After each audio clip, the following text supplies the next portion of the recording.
y que nos llega el jueves ya 17 en este mes de mayo, y tengo mucha información importante para todos ustedes. Gracias por acompañarnos, a todos los amigos que nos ven en México, en Estados Unidos, Puerto Rico y Canadá. Venga ese resumen.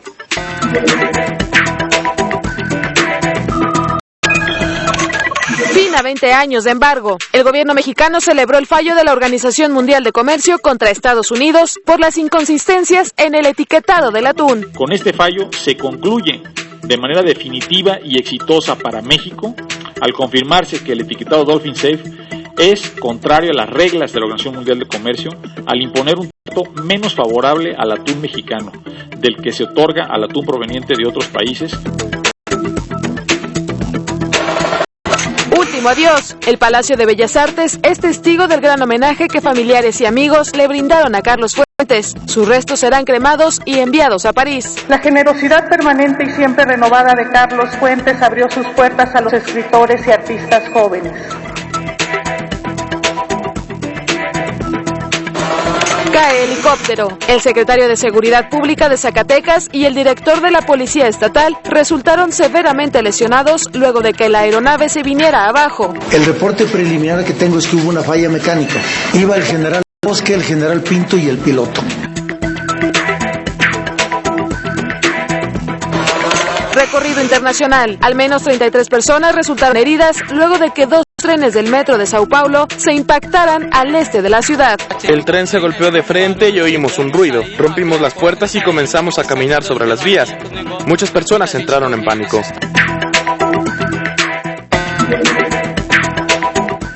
¿Qué le parece si arrancamos con una buena noticia? Después de 20 años, de 20 largos años de litigio con los Estados Unidos, finalmente el atún mexicano podrá entrar al mercado de la Unión Americana y después de este, al de Europa. Con ello, se resarcen 20 años en los que las pérdidas por año ascienden a $5 millones. El gobierno mexicano celebra el fallo de la Organización Mundial de Comercio en contra del embargo estadounidense al atún mexicano, que ha durado más de 2 décadas, con pérdidas calculadas hasta en $75 millones. Con este fallo se concluye de manera definitiva y exitosa para México al confirmarse que el etiquetado Dolphin Safe es contrario a las reglas de la Organización Mundial de Comercio al imponer un trato menos favorable al atún mexicano del que se otorga al atún proveniente de otros países. La sentencia avala que el método de pesca mexicano es seguro para los delfines, con lo que derrumba los argumentos de Estados Unidos para proteger su comercio interno. Este fallo confirma que el método de pesca que utiliza México no solo ha logrado asegurar la protección de la población de delfines, sino que además, y en contraste con los métodos que usan otras flotas, el nuestro protege a otras especies de gran importancia ecosistémica. En caso de que Estados Unidos se resista, el secretario de Economía advierte que implementará una serie de represalias comerciales. Tenemos que ser muy claros, tenemos que ser muy contundentes en esto y no vamos a permitir que este tipo de presiones siga dañando, como lo ha hecho durante tantos años, a la flota pesquera mexicana. La apertura del atún mexicano al mercado norteamericano también permitirá saltar al europeo y recuperar las pérdidas que llegaban a los $5 millones al año. David Martínez Huerta, TVC Noticias. Vámonos ahora con el homenaje póstumo que ha recibido Carlos Fuentes, precisamente en el Palacio de Bellas Artes.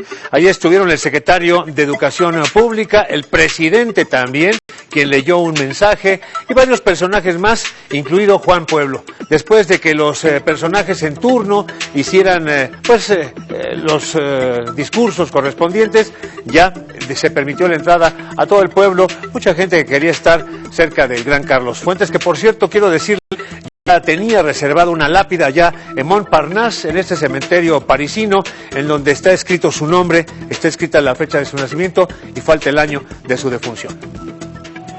La majestuosidad de un palacio que alberga las bellas artes hoy dio el último adiós a uno de los grandes de la literatura.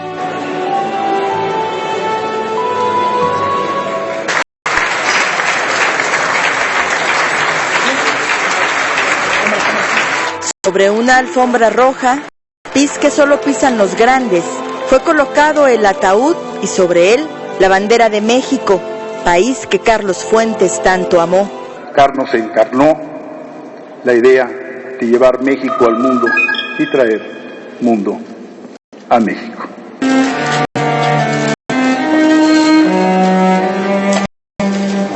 Sarabán de Johann Sebastian Bach antecedió la palabra de quienes en el escritor reconocen a un hombre universal lleno de calificativos que rodean el mundo de las letras latinoamericanas.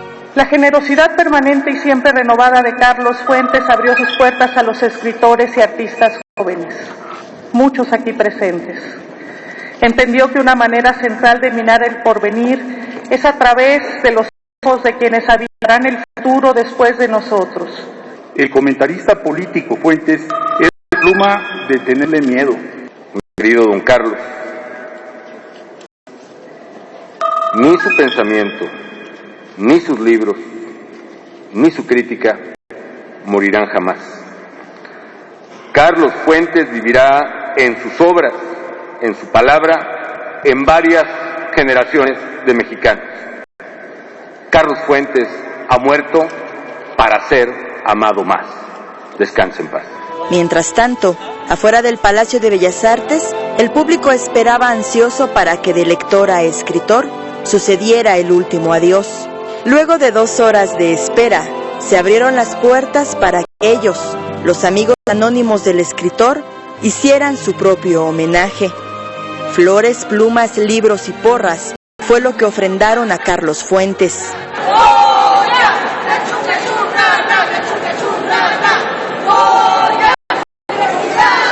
Y sin duda, cada lector tiene a su Carlos Fuentes.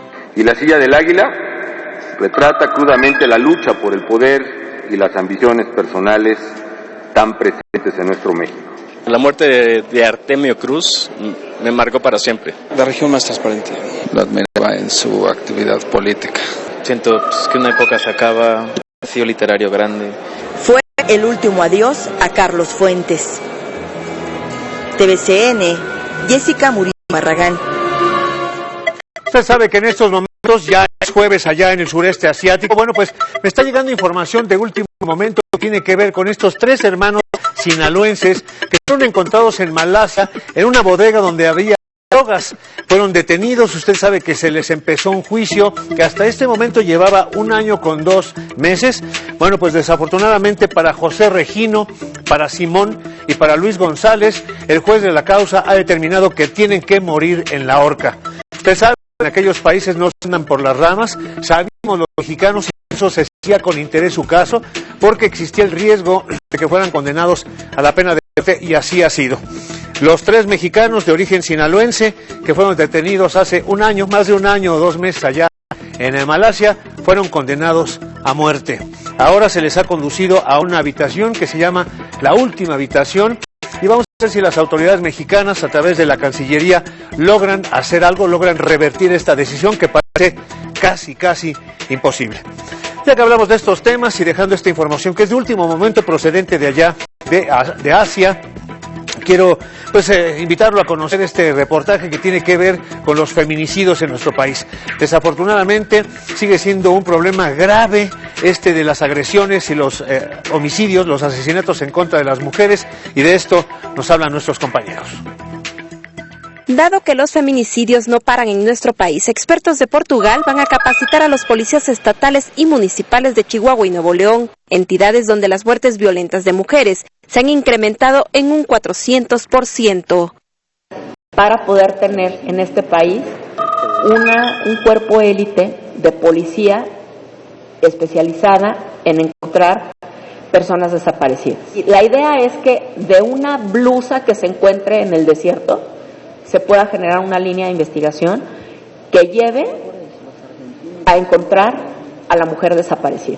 Además, en breve estará lista una plataforma electrónica de las víctimas que incluye una base de datos genéticos similar a la del FBI. Con el objetivo de que se alimente de todos los datos de los estados de personas extraviadas, con una serie de campos que incluyen inclusive un campo dactilar y un campo genético. Incluye también el estatus de una situación migratoria. El gobierno federal propone que los nuevos mecanismos sean supervisados por el nuevo Observatorio Ciudadano Nacional de Feminicidios. Este Observatorio Ciudadano pueda evitar que estas cosas vuelvan a ocurrir porque son indignantes, son dolorosas, son de verdad monstruosas, dantescas. Me preocupa que todo el seguimiento del cumplimiento de los procedimientos se lo estemos dando a observatorios de la sociedad civil. ¿Por qué? Porque el Estado está delegando, ¿no?, una responsabilidad directa que tiene. De acuerdo con la Comisión Especial sobre Feminicidios de la Cámara de Diputados, tan solo en los últimos 2 años se reportaron ante las agencias del Ministerio Público un total de 1.859 homicidios dolosos de mujeres, aunque la cifra negra podría duplicar ese número. Desde el mes pasado, el feminicidio se castiga con penas de 40 a 60 años de prisión. Solo 9 entidades tienen tipificados ese delito en sus códigos penales. Para TVCN, Mari Carmen Wister. Desafortunadamente tenemos otra mala noticia y procede del noreste de la República Mexicana. Resulta que allá cerca de Reynosa, un grupo de militares perseguían aparentemente a delincuentes y en esta persecución han dado muerte a un padre de familia, un joven de apenas 24 años que iba a su casa acompañado de su esposa y de su pequeño hijo. La falta de profesionalismo para llevar a cabo su trabajo provocó un fatal accidente donde militares le quitan la vida de tajo a un trabajador padre de familia, el cual se dirigía hacia su domicilio a bordo de su unidad, un Mustang de color negro, el cual quedó con los vidrios destrozados y en un barranco. Este lamentable hecho sucedió en el Libramiento Monterrey, Río Bravo. El occiso fue identificado como Miguel Ángel Meléndez Calderón, de 24 años. Junto con él viajaba su esposa, Ingrid Moreno Saavedra, de 19 años. Asimismo, su hijo, de 1 año de nacido. La situación se dio cuando militares seguían a presuntos delincuentes que, a decir verdad, eran personas trabajadoras que salían en ese momento de las maquiladoras. Venían del centro de pedir los papeles para la visa láser y me estoy diciendo mi hija que nomás se oyeron 3 estruendos y nomás se recargó mi yerno y se fue al vacío. Obviamente un balazo le pegó en la cabeza. ¿Y quiénes fueron? Los soldados, el ejército, nuestro amado ejército mexicano, que según vienen a ayudarnos, están viendo que no, vean, también vienen a darnos en la... Vean, si fuera maloso, fuera algo que anduviera mal, no trajera a su familia. De esta situación tan desastrosa que ocurrió ayer por la tarde, salieron lesionadas 3 personas más que viajaban a bordo de un microbús de la Ruta 40 Almaguer. Y efectivamente se encontraba un Mustang color negro, aproximadamente año modelo 2000, en el cual se encontró una persona de la cual presentaba 2 impactos de bala en la cabeza. Los militares, al darse cuenta del tremendo error que ocasionaron, decidieron retirarse del lugar, dejando abandonados a los lesionados, así como a la familia que viajaba a bordo del auto Mustang. Para Visión 10 Noticias, Jorge Alberto Peralta. Terrible. Y vámonos a Zacatecas, donde el helicóptero de la Secretaría de Seguridad Pública de aquella entidad se desplomó, se cayó, quedó destrozado, pero por fortuna para sus ocupantes, 3 de ellos salvaron la vida, quedaron heridos, pero finalmente no murieron a pesar de lo aparatoso de este accidente. A pocos segundos de haber despegado de las instalaciones de la Secretaría de Seguridad Pública del Estado de Zacatecas, uno de los 2 helicópteros que presta servicio a la dependencia se desplomó. El reporte preliminar que tengo es que hubo una falla mecánica. Y en esa falla, el reporte lo tengo del propio piloto y de los propios ocupantes del helicóptero. En la aeronave viajaban 3 personas, entre ellos el secretario de Seguridad Pública de la entidad, general Jesús Pinto Ortiz. Iba el general Bosque, el general Pinto y el piloto. Entre los escombros, los ocupantes recibieron atenciones médicas pocos minutos después del percance y fueron trasladados con vida a las instalaciones de la 11ª Zona Militar, donde se recuperan. Sí, están en la enfermería del ejército, están bien atendidos. Están ilesos. Sí tienen algún golpe, tienen algún moretón, esperemos que no haya alguna otra cosa. El secretario de Seguridad se dirigía al municipio de Jerez de García Salinas para atender personalmente el operativo implementado por ataque armado a integrantes de la Policía Municipal en esa demarcación. Iban para Jerez. La zona del desplome ha sido acordonada por elementos militares, quienes resguardan el trabajo de peritos en aeronáutica. Información que, junto con las versiones del piloto y pasajeros, determinarán la causa del accidente. En el estado de Zacatecas, línea informativa, Omar Hernández. De Zacatecas nos vamos ahora al estado de Puebla, donde las autoridades realizaron un simulacro de accidente carretero y por fortuna las cosas salieron bien. El simulacro se realizó apenas en 90 minutos. Un choque múltiple a la altura del kilómetro 137 de la autopista Puebla-Acatzingo deja un saldo de 29 lesionados y un muerto.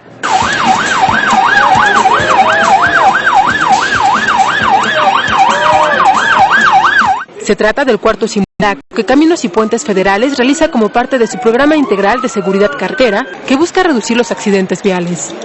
En este momento, al corte de diciembre, sobre este tema de la reducción, llevamos 7.9 hacia abajo. Si cerramos casi en 19.200 el año pasado, en porcentaje el 7.9, pues es una cantidad bárbara, más de 200 y pico de accidentes menos. También se evalúa la respuesta del personal médico, paramédico y rescatistas para cumplir la meta de reducir en un 50% el número de muertes en los próximos 10 años. De tal forma, los accidentados actores sangran maquillaje tras el supuesto choque entre 5 automóviles, una camioneta de redilas y una pipa que transporta ácido sulfúrico, percance ocasionado por un auto mal estacionado. Prácticamente el 75% de los accidentes son de usuarios que van en vehículos convencionales y están orientados justamente a una distracción, están orientados a que están dormitados, a que se están durmiendo, a que tienen el uso del celular. Una vez ocurrido el accidente, se reporta al 074 y en un plazo máximo de 20 minutos, las unidades de emergencia acuden al lugar del siniestro.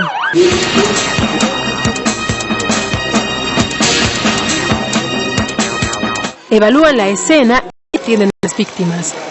Los bomberos sofocan un carro que se incendia debido a la fuga de combustible. Otro equipo rescata 2 víctimas prensadas y rescatistas especiales salvan a la víctima bajo la pipa.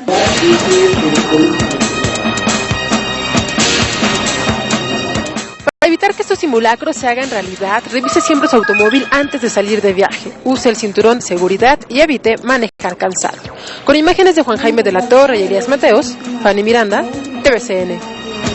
Seguramente que esta importante reducción anual de accidentes en las carreteras del país tiene que ver con 2 fenómenos. Uno, ya no hay tanta chatarra circulando por los caminos de nuestra república, ya la gente puede contar ahora con créditos, lo que no ocurría hace unos 20, 30 años. Era dificilísimo cambiar de coche entonces, si no es que se tenía más capital. Y por otro lado, las carreteras, las autopistas cada vez son más y cada vez más seguras para fortuna de los que circulan por ellas. Pero bueno, cambiando de tema, nos vamos al recorrido internacional y pues resulta que allá en Brasil un choque de trenes deja 33 personas heridas y al otro lado del mundo, Muammar Gaddafi sigue siendo noticia.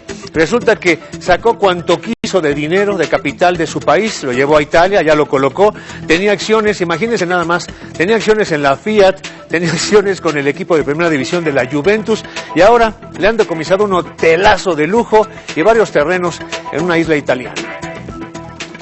En Ecuador fue hallado un laboratorio de drogas cerca del lugar donde se estrelló el domingo pasado una avioneta con matrícula mexicana que llevaba 1.3 millones de dólares. Fueron detenidas 3 personas e incautada media tonelada de droga. El presidente de Ecuador, Rafael Correa, negó que el narcotráfico se esté apoderando del país.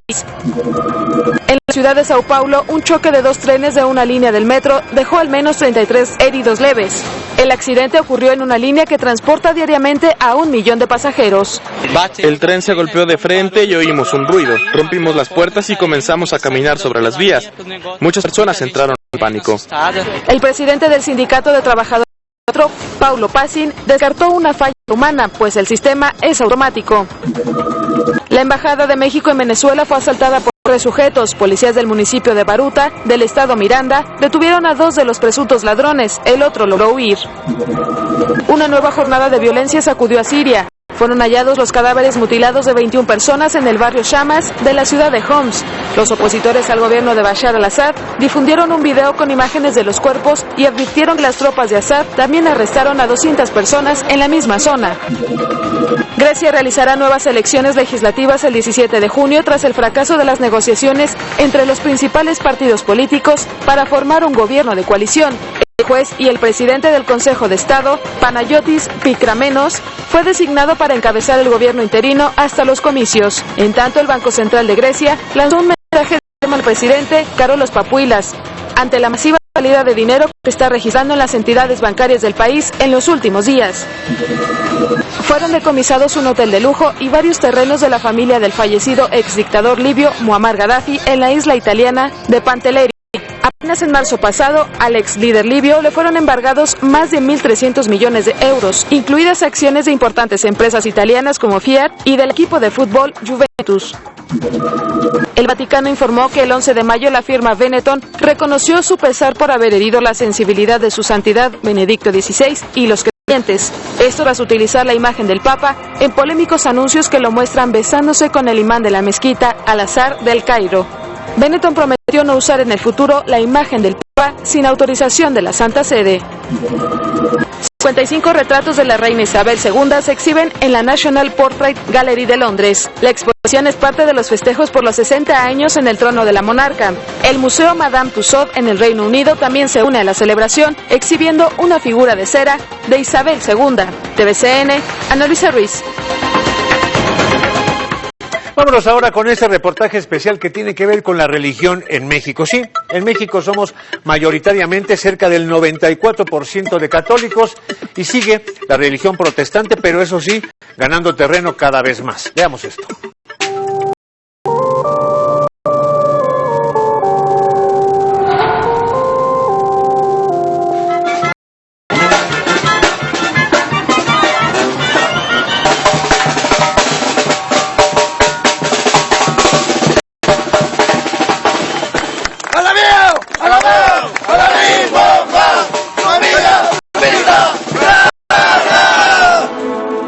Las peregrinaciones a los templos de la Virgen de San de los Lagos, de Nuestro Señor de Chalma, a la iglesia de San Hipólito, la representación de la Pasión de Cristo en la delegación Iztapalapa, en la Ciudad de México, el Día de Muertos en Janitzio, Michoacán. Todas son expresiones vivas de la religión católica en México, siempre unidas de forma sincrética con las creencias de los pueblos originarios de nuestro país, como la peregrinación nacional e internacional cada 12 de diciembre para cantarle las mañanitas a la Virgen de Guadalupe.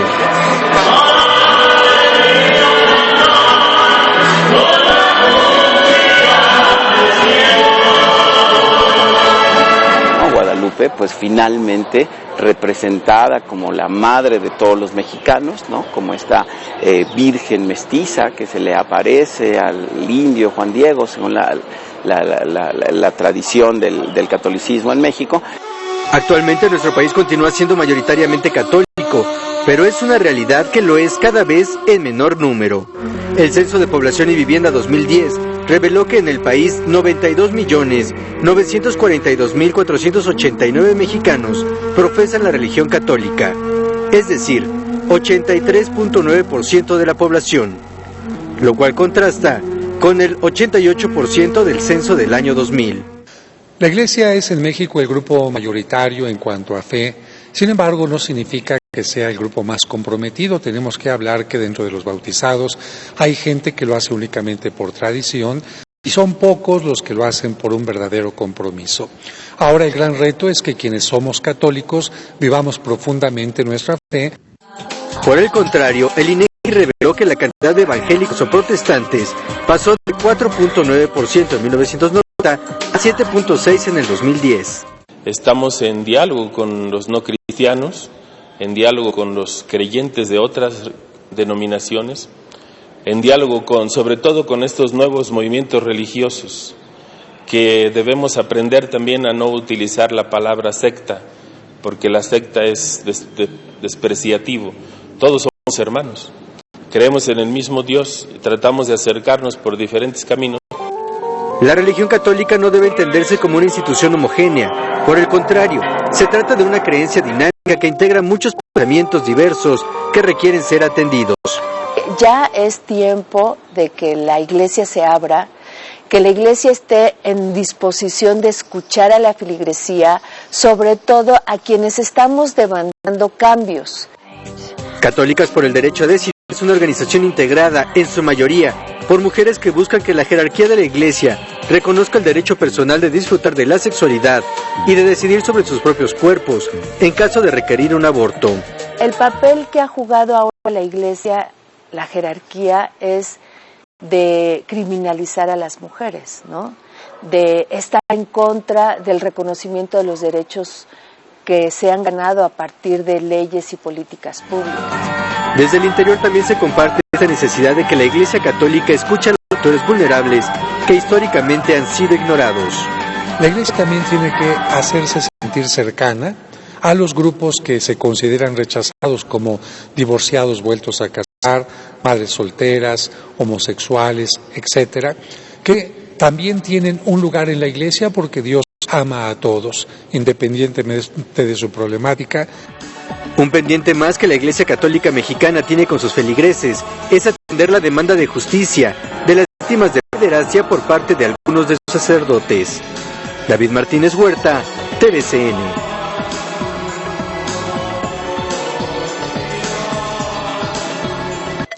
Tengo más información de último momento. Me dan a conocer mis compañeros de producción que la buena noticia es que aparentemente ya comenzaron los muchachos, los estudiantes de Michoacán, a entregar, a soltar algunas de las escuelas que tenían en su poder. Como usted lo sabe, uno de los acuerdos con el gobernador era precisamente si liberaban a 10 de ellos que estaban detenidos, que estaban en la cárcel, ellos comenzarían a devolver las instalaciones. Me parece que ya en las últimas horas han entregado 2 preparatorias y una facultad. Que esto sea gradual, no ha sido por completo la entrega de todas las instalaciones universitarias, pero bueno, de esto le estaremos informando. Lo que se sabe ahora es que ya entregaron 2 prepas y una facultad. Y con esta información, que es de último momento, nos despedimos. Su amigo Enrique Muñoz le agradece que nos haya acompañado en este inicio de esta madrugada de jueves. Y claro, como siempre, a nombre de este equipo, lo invito para que lo haga el día de mañana para iniciar viernes. Pásela bien.